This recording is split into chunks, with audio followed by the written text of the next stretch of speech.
Europe 1. Le grand direct des médias, Jean-Marc Morandini. Et le fait média du jour, vous l'avez entendu depuis 7h ce matin, c'est Europe 1 qui crée l'événement une nouvelle fois en délocalisant sa matinale, une matinale qui est en direct de Kaboul à l'heure où les forces combattantes françaises se retirent d'Afghanistan. C'est la première fois qu'une matinale radio est réalisée en direct depuis la capitale afghane et ce depuis 2001, une opération montée dans le plus grand secret qu'on va essayer de vous expliquer ce matin avec nous. Fabien Namias, directeur de l'information d'Europe 1 qui est sur place. Bonjour Fabien. Bonjour Jean-Marc. Et Bruce Toussaint qui est également avec nous, on s'est parlé tout à l'heure Bruce. On va commencer avec vous Fabien tout d'abord. Oui. Pourquoi cette volonté de délocaliser là-bas la matinale ?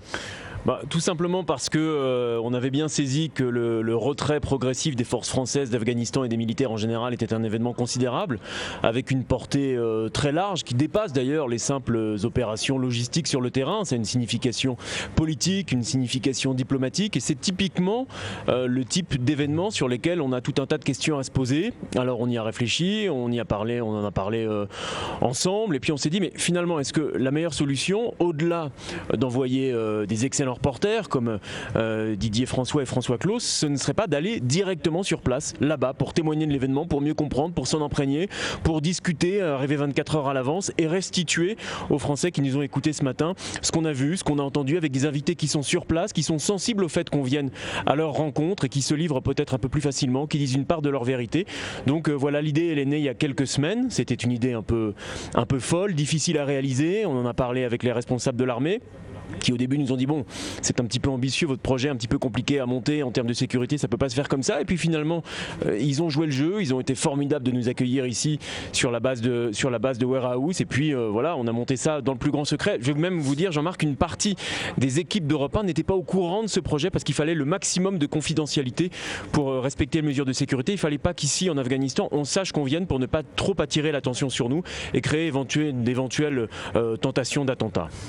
Alors pour ceux qui regardent Europe1.fr, on voit qu'il y a beaucoup de matériel qui a été déplacé. Comment les choses se sont faites pour justement garder le secret ? Parce que je suppose que voilà, c'est un avion qu'il faut affréter pour déplacer tout ce matériel. Alors c'est venu effectivement par avion. On a fait ça en 2 temps. L'équipe technique, le matériel est parti d'abord en 3 temps même je dirais, puisque le matériel est parti il y a 8 jours seul. Ensuite l'équipe technique est partie il y a 4 jours et nous avec les équipes d'Europe 1, Laurent Delpech, Olivier Bonneuf, Bruce Toussaint, Marie Moreau, Jean-Pierre Alcabache, nous sommes partis samedi matin. Donc on a fait ça en 3 temps, on a un peu séparé les mouvements, comme ça il n'y a pas eu d'effet de masse. Et puis on peut vous le dire, je vous dirai pas le nom de code, mais il y avait même un nom de code pour communiquer en interne entre nous, par mail, etc. sur la nature de l'opération pour qu'il y ait vraiment le minimum de fuite. Et ça a été parfaitement respecté par ceux qui étaient dans la confidentialité. Mais encore une fois, la possibilité de faire cette opération, elle tient justement à sa confidentialité. Parce que même si les troupes s'en vont aujourd'hui, ce qu'on a très bien expliqué autour de Bruce pendant 2 heures, l'Afghanistan ça reste un théâtre très particulier où la situation n'est pas sûre et on ne peut pas aller comme ça, aller venir, on s'en rend bien compte sur place. Bruce Toussaint, quelles sont les mesures de sécurité qui sont prises dans le cadre de ce déplacement que vous-même vous avez vécu pour venir ?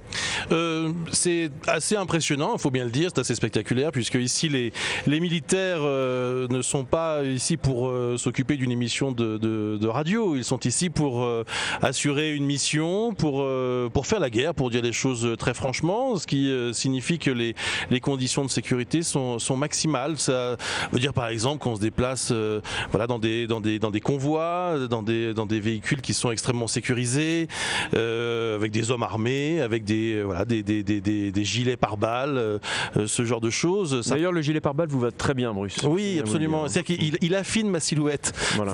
La tenue camouflage c'est à retenter pour vous. Tout le monde pourra le vérifier. Je voudrais juste dire, voilà, bon, c'est évidemment une opération exceptionnelle. C'est pas un hasard si ça n'avait jamais été fait. Ça n'a jamais été fait parce que les conditions n'étaient pas réunies, tout simplement. Les conditions de sécurité, les conditions techniques.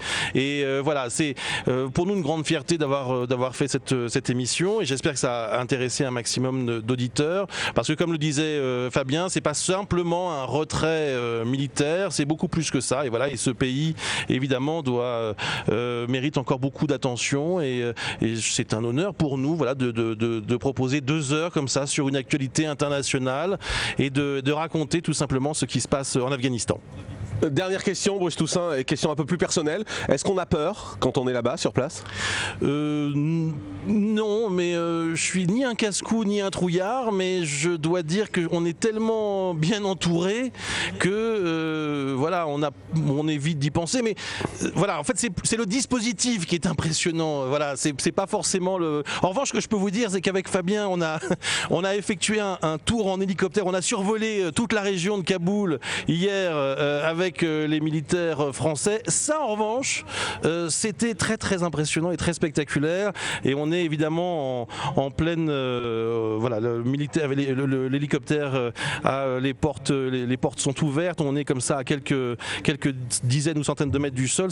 Voilà, c'est là éventuellement, je peux vous dire que j'ai eu un petit coup de frousse.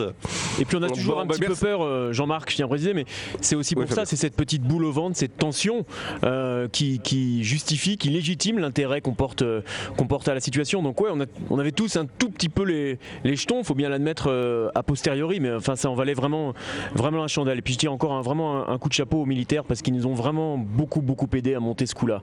Donc merci à l'armée pour ça. Merci Fabien Namias, directeur de l'information d'Europe 1, Bruce Toussaint également. Bon retour en France et puis bon courage bien évidemment à tous les militaires qui sont sur place et qui représentent la France.